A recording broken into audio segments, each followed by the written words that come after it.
Hi, my name is Kayla, and today I'm going to be talking about my mental health after beginning the process of surgery for my J pouch.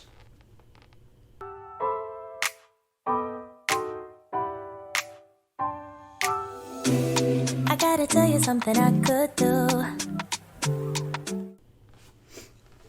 Let me just zoom out a little bit. I feel like I'm like so in. Okay. Funny thing, I didn't even really plan on recording today.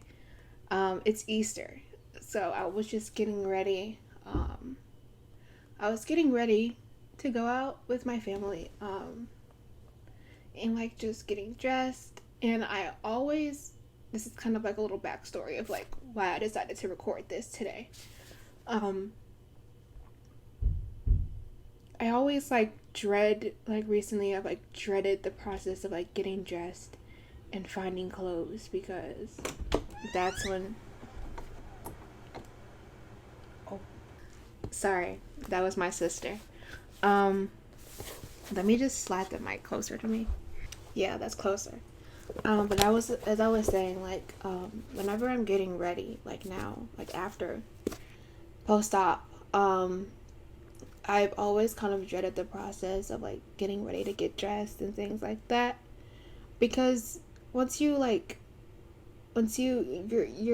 in the same clothes and the stuff. I finally gained most of my weight back. So now that I'm trying to really get into the clothes and things that I was wearing before, and seeing how things have changed on me and look different, or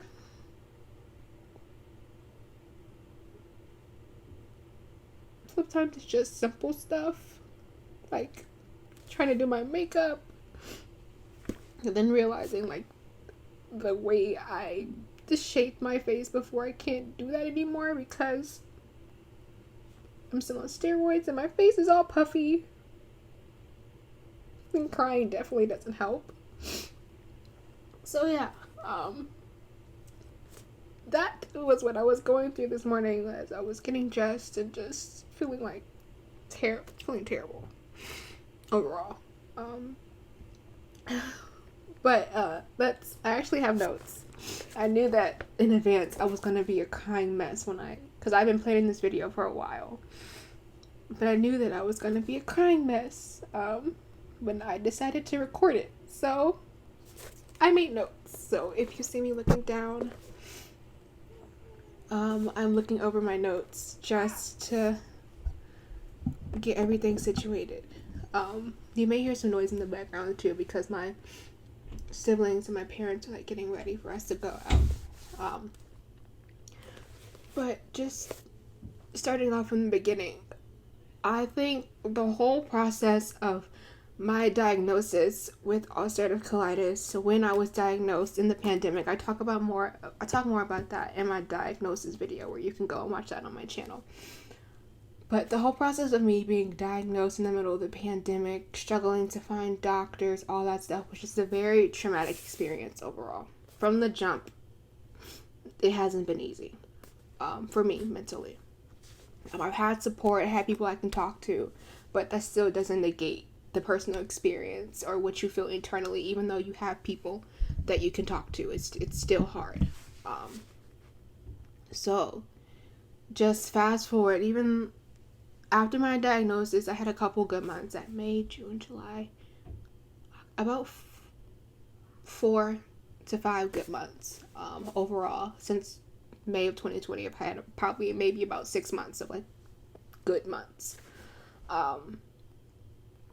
But just the end of 2021, going to college and being sick, and then just it was so weird, because I explained it in college I was so happy, it was exactly where I wanted to be. It was a big transition from being in high school and being in an environment that I really didn't want to be in high school, around the people that I was around in high school. Just in general, I did not like it. I hated it. I made do, and I did everything that I could, and did everything that I could to make me happy, as far as extracurriculars and some of the people that I did talk to in school. But overall, I just did not like where I graduated from. So getting the opportunity to go to school in New York and like start from scratch and be around people that understood what I wanted to do, and I could talk about my interest, and like it was just amazing.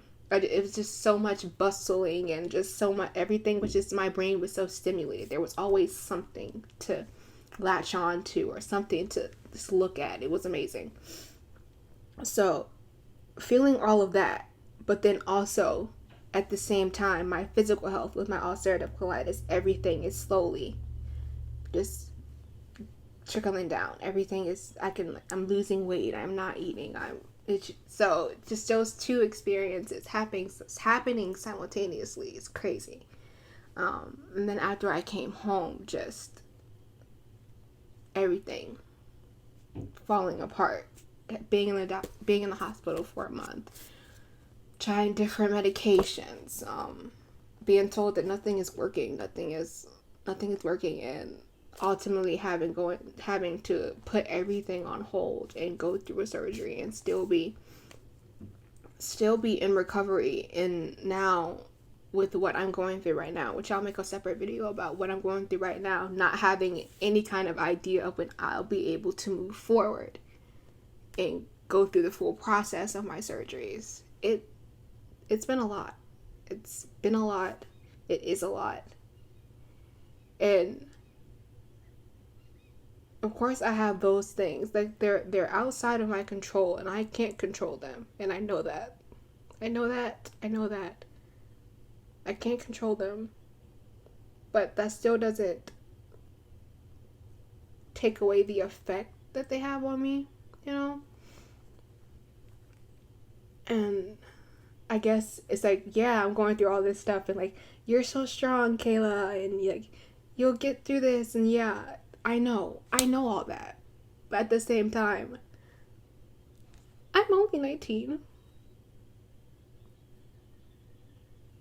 I'm a young adult.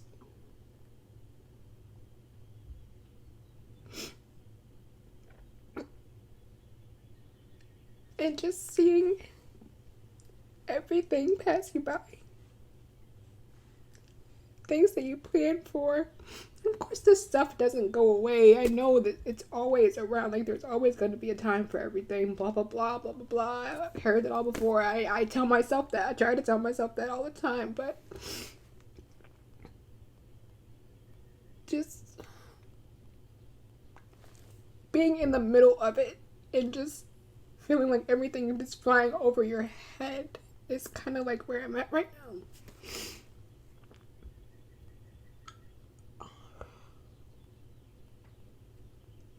And social media definitely doesn't help. It doesn't help, but it does help. Because, like, without it, I will feel like I have no connection to the outside world. But at the same time, seeing the outside world is a lot.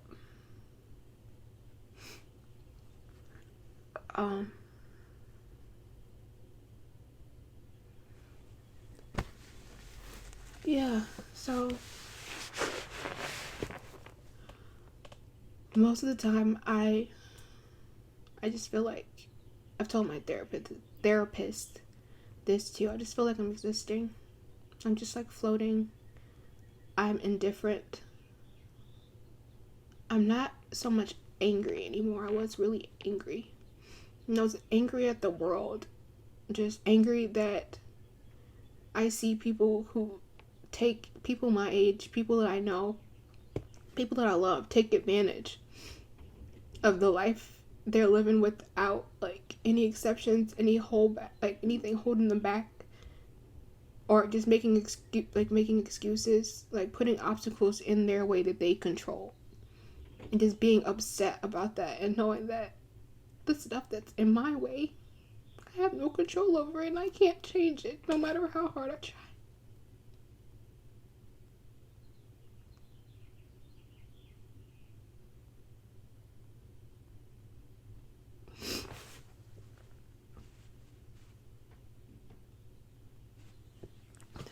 It was so funny because I was journaling the other day, and it was just this idea, this thought in my head that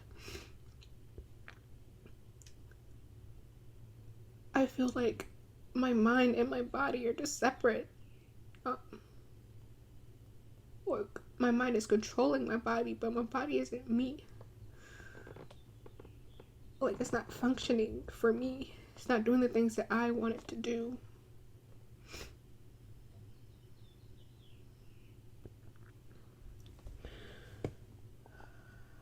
But yeah, on top of those things, and then like,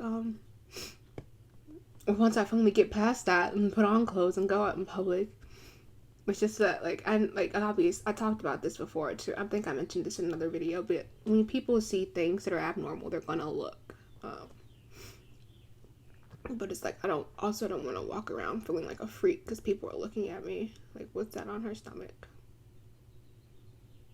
And then sometimes I don't mind answering questions, and then sometimes I don't want to answer questions either. And I don't blame anybody for that. Like, that's a me thing.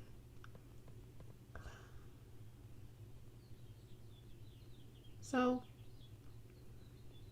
yeah. It has been hard, to say the absolute least. But this isn't my worst. I can say with like 100% certainty that I am getting better. There was a time before this that I was like really, really, really down bad, but like this has not been the worst part of it. This is actually progress, and I'm proud of myself for that. But of course, the best thing that you can do if you're feeling like this is talking to somebody. If you're feeling up to it, talking is not always the solution. But if you feel up to it and you feel like that it will help you, talking to somebody will definitely help. I talk to my mom, I talk to my sister, I talk to my therapist. And that definitely helps.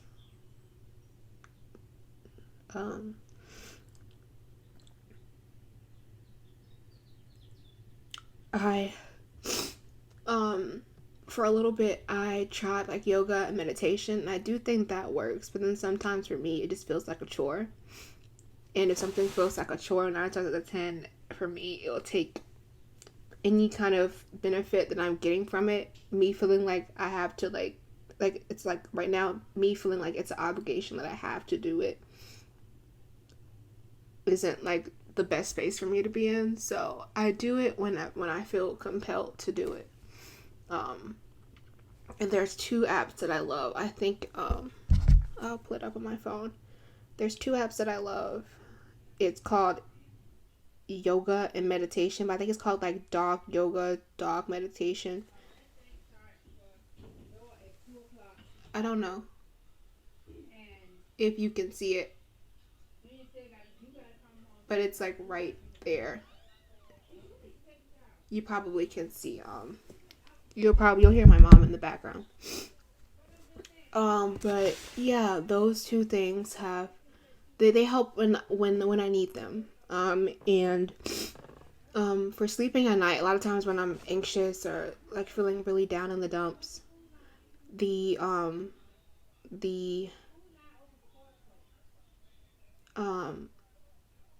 I don't sleep really well. So when I don't sleep really well, I put on, I'll link it down below, but there's a playlist on Spotify that I'll listen to. That's either rain music or it's like soft piano music, and that really helps me go to sleep. Yeah, I noticed that, overall, like I've noticed throughout my life that I am a goal-oriented person.